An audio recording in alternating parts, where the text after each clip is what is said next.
only lie to yourself. Hello. Hi. Hola. ¿Cómo estás?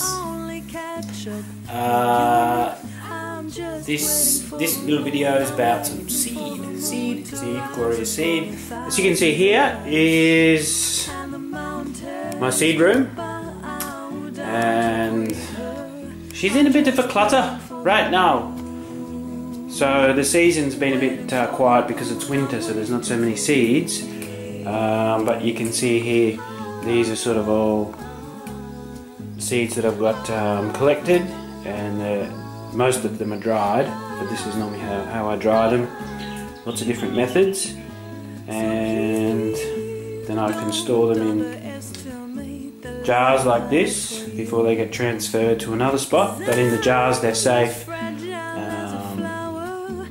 from insects, strange heat, temperature changes. They don't like that. And yeah, there's different seeds along here that are in various stages. I use these are old sieves that people use to find gold, and I regard seeds as more valuable than gold. So the mining stuff sort of comes hand in hand, and back the full circle of what really is valuable. And seed is pretty much one of the most valuable things on the planet. Once they're cleaned from in there, I will transfer them into a smaller container so that I can transfer them into a jar. So you can see here, there's a jar. It's good to place it over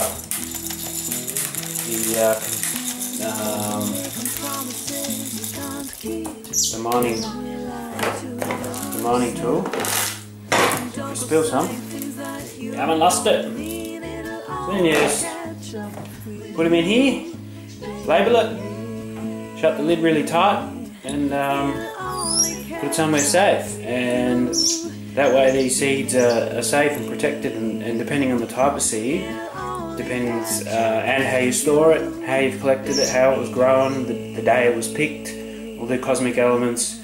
This is an elixir of the life that was and to be. So this cycle of protecting everything in all the phases of its life and our life is very important. And so anyway, this can go and sit, and she will rest until springtime, and that's really valuable.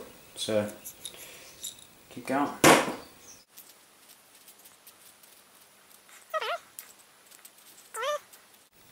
So that's sunflower, July 2013. So, really important to label all your seeds. Even if you think you know what it is, and you do know what it is, someone else might find them somehow and they don't know what it is, or you might forget. To keep the date, I think, is important of when you stored them. This takes out the guesswork of the life cycle. A lot of people will put the date here when they think the seeds expired, so it could be July 14, 2014, but my seeds I mark when I've stored it. So if I store them well, which means if it was a really airtight container, you could store it in the freezer. If you've taken out all the moisture, in the freezer is the best. So anyway, this is like a time capsule, and a lot of sunflowers in there for the next season to share, create ecosystems. So yeah. So here's a bit of a process that I might do. This seed is from the rosella plant, and as you can see, when you first pick it, it's got a lot of stuff in there. You want to get rid of all this chafy stuff because the insects hide in there, and fungus, bacteria type stuff. So you want to kind of, as best you can, is aim for getting a real good batch of just the seed. So this is one process I'll do, and I'll mix it around and do this sort of thing. So at the moment I've got a sort of bit of a clear mix of the seed down here and the chafy stuff, so I might run it through the sieve first. So here's the sieve with the big mining bowl at the bottom, and pour it in there. Most of the seed will go through these holes, so that's half the job done. As you can see, most of the seed is sort of already separated, makes the job a lot easier.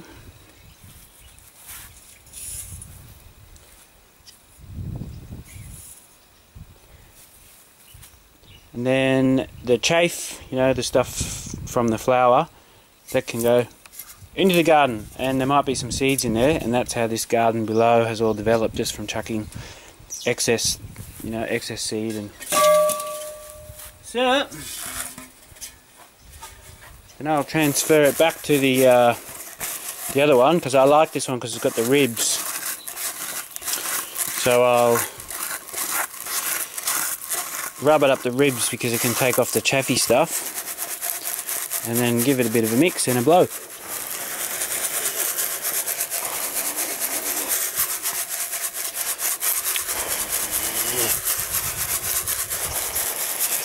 Very much like finding gold. So you can see there already, you've mainly got seed. You've got rid of, you know, all that excess junky stuff, and basically you've got mostly the seed there. And as you're blowing out, you know, you'll lose some seed, doesn't matter. So try and do it in a spot where the seed will could possibly take life in the garden.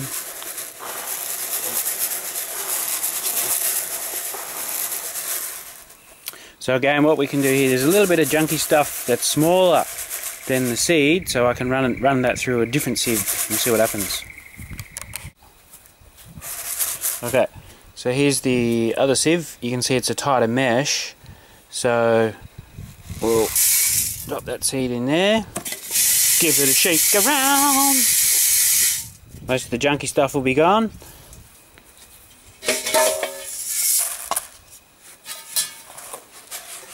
And what we have left is basically beautiful seed. There's a bit of seed in there that's a bit funny looking. Sometimes I'll go through it, might have a bit of mouldy stuff on it.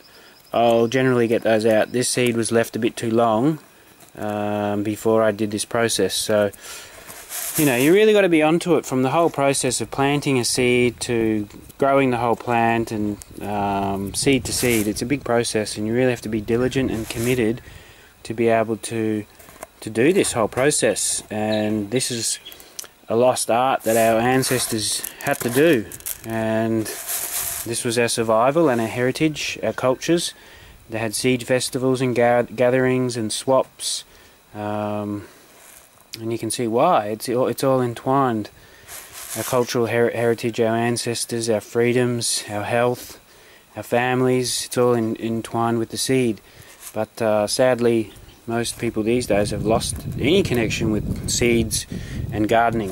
Everything comes from a shop, a packet, a corporation.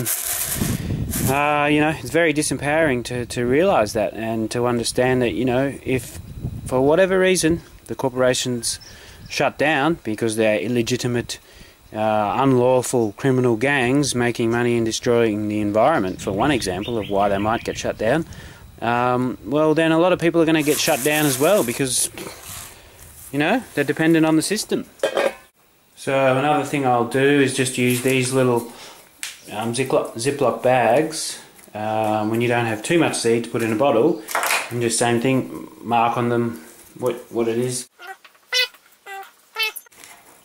13.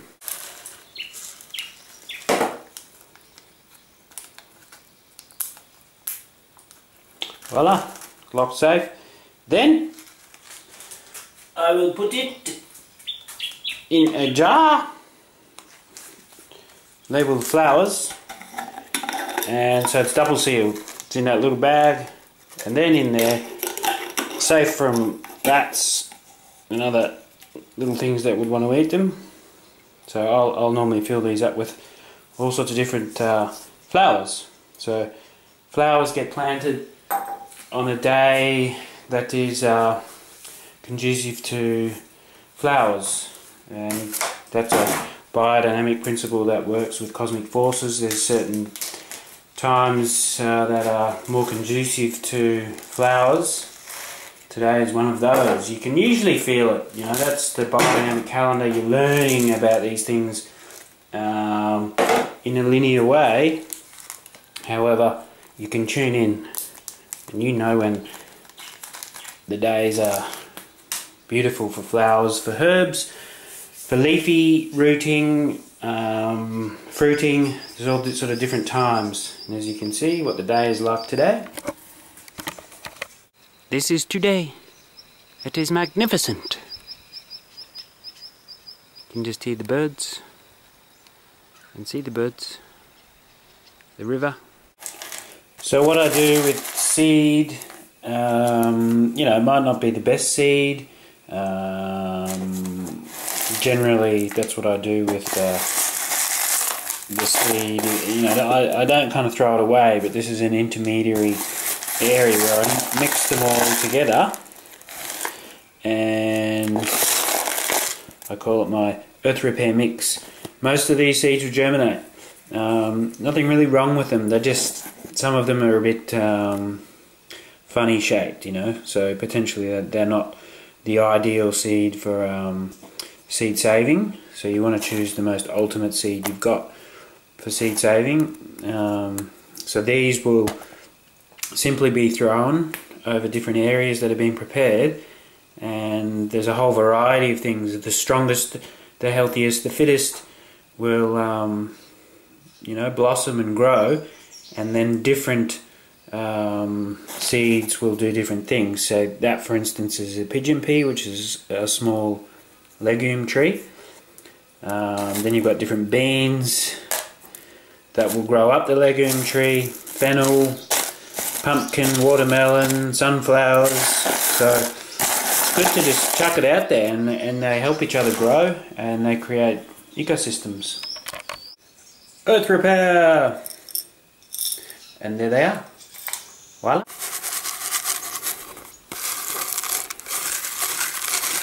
So you can see here, big seeds usually are easier to clean and harvest.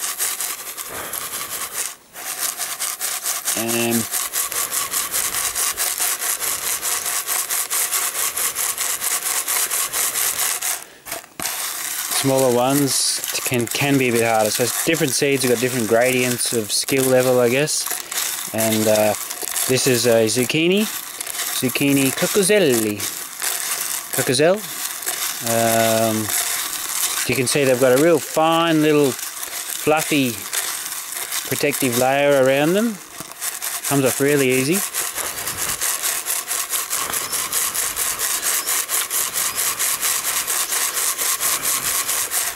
And voila, ready for saving. So you can see that one's got a bit of a funny, mouldy sort of bit. They are dried out really well. So most of them, even if they've got a bit of a strange colour, they'll be perfect. So I want to show you here this stuff, and it's silica, and it's a colour indicator type silica. So when this one is sort of full, like it's soaked up the water in the seed, they'll turn a sort of greeny colour. Whereas the ones that are still fresh, they've got the yellow indicator, so they're still ready to soak up moisture. Silica is like a really handy thing to have. These types of packs for saving seed, they're kind of like a part of the tool belt. I put them in jars like this, and you put the silica packets in there, and this is an extra stage to dry out the seeds properly. So you can see in this one the indicator gels indicating that you know, it hasn't soaked up too much moisture, so that indicates the seed in there is dried perfectly. Silica generally brings the seed to a level of water content. I think it's about 6%, which is ideal. So the seeds are dormant in that state in a way that's viable and live. You can dry seeds out too much. If you brought the water content down to 0, then the seed, potentially it's dead. You've taken all the life out of it. You might have put it in the sun, put it near a fire, whatnot. So really good way to get the content, the water content and the seed viability to a perfect level is to use the silica, especially if it's raining and humid. Seeds won't dry out properly, they'll go mouldy, you'll lose them. So these sorts of things are really ideal. And once they've gone green, you put them really low heat in the bottom of the oven for about 6 hours or so, and they'll go back to the orange colour and you can reuse them. So that's a really handy thing. So there we go, that's a bit of an introduction to seed saving and storing, different things that you can do. This is my way. There's so many different ways and means depending on the seed as well, your climate, your situation. Give it a go. There's some really good books out there that explain it. That's helpful. However, the best way that I've worked out is to grow the plants, watch them flower, watch them fruit, whatever the case may be, and be alert when the seed is ready. Generally, it's at a time beyond when you would usually pick it. You would pick it afterwards and let the whole plant, the fruit, the flower, whatever it is, fully go to its seed form. If you pick them too early, the seed's not going to be as viable or not at all.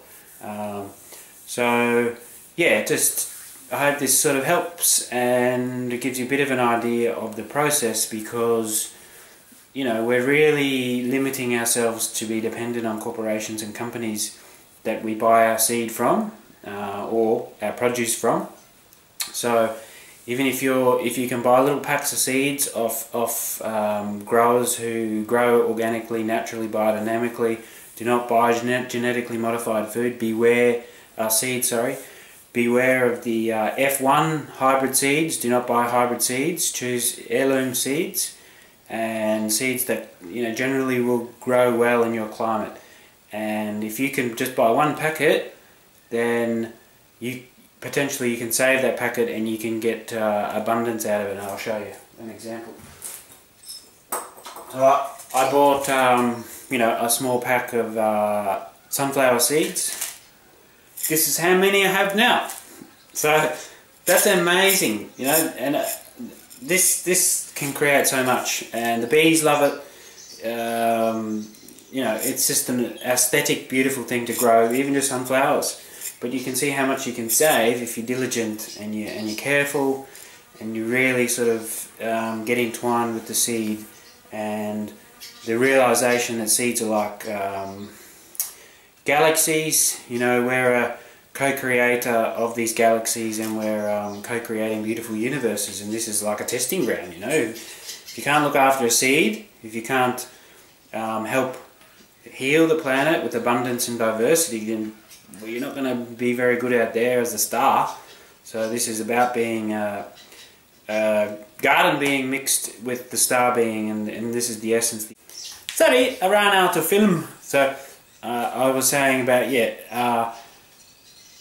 discovering seed and linking that up and entwining that up with our cosmic nature, and being a star seed, blessing our Mother Earth where we live with more life, leaving the planet more beautiful than it was when we came.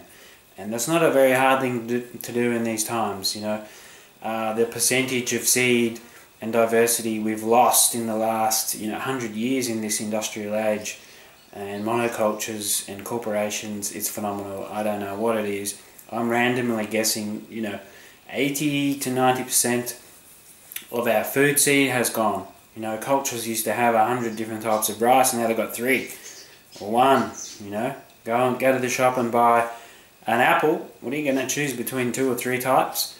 Okay, there are thousands of types of apples. There were. The beauty within all this, all can seem lost, but the seed is very powerful, and the genes of the seed can revert back to its ancient nature and produce fruits or plants that haven't been seen on the earth for 100 years because of what's going on. They can lie dormant, they can lie in people's cupboards. You can use humus is a really good thing to reset the DNA of the seed back to its original essence in nature. Orbitally rearranged monatomic elements, which is an aspect of growth and life that has been taken out of the mix when chemical companies introduced nitrogen, potassium and whatever the other one is, 3 basic elements for things to grow. So soils have been denumbed, you know, food doesn't have the life force that it used to. So what we need to do is bring back the seed and the life and the diversity in the soil. And that way, you know, we benefit as well, our well-being benefits, and we're bringing in forces and energies that you can't buy anymore, and they're very hard to get. So one of the best ways, and pretty much the only way, is to grow your own and share with people who are doing it as well. So anyway, it's a big topic, and I will get into the garden next time and do a bit more of the process, showing you different stages that the seeds are going through, the flower stage, and you know, get in and see the bees and see the life out there. It's a really empowering thing, and this is kind of the last stage, what I'm showing you here, but a very important stage. Okay, so peace and love in Lakesh. We are one, we are all, we are everything. Thank you very much.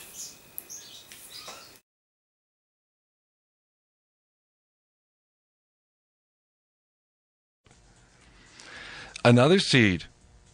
Seed, seed, seed, seed, seed, seed. Grow forth freely now and co-create more beautiful, primordial, universal guidance forever. A reminder, realizing to be empathic and compassionate with the one in many forms, the twins of ourself. Are we holding hands or turning our backs on each other? And in what point between? Where is your stance? In the circumstances? Circumference of stances. And now, and now, and now,